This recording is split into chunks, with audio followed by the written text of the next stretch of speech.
Wanna try biking in an ultra-fast speed? Gusto niyo bang maramdaman ang tunay na adrenaline rush? Ba't di niyo subukan ang DH o downhill biking? Ang DH ay isang gravity-assisted time trial mountain biking sport na susubok raw sa iyong tibay at lakas ng loob. Sa sport na to, mala Superman ang dating mo dahil ang pangunahing kalaban mo ay walang iba kung hindi ang oras. Let's go! Karaniwang ginagawa sa mga matatarik at pababang hill terrains ng downhill biking. Sa katunayan nga, mainam ito na exercise. Benefit dito, cardiovascular, muscle toning, saka yung... Pero para karamihan sa grupo, ang ano sa amin dito, vital sa amin, camaraderie namin.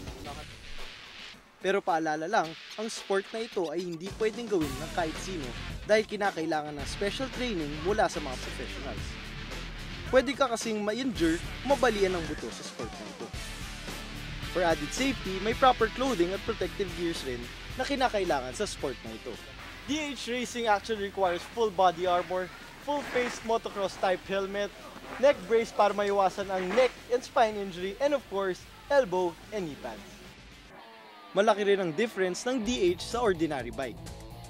Ito ang pagkakaiba ng isang DH bike at isang ordinaryong bike. Kitang-kita na sa gulong, sa frame, sa preno at saka sa mga shocks niya na talagang malaki ang pagkakaiba ng dalawang bike na ito. Siyempre, papahuli ba naman ako sa pagsubok ng adventure sport na ito? Mga kapuso, panalo talaga itong downhill biking. Isa itong adrenaline sport talaga. At after basketball, pwedeng ito na ang sport na talagang kahiligan ko. DH is the best!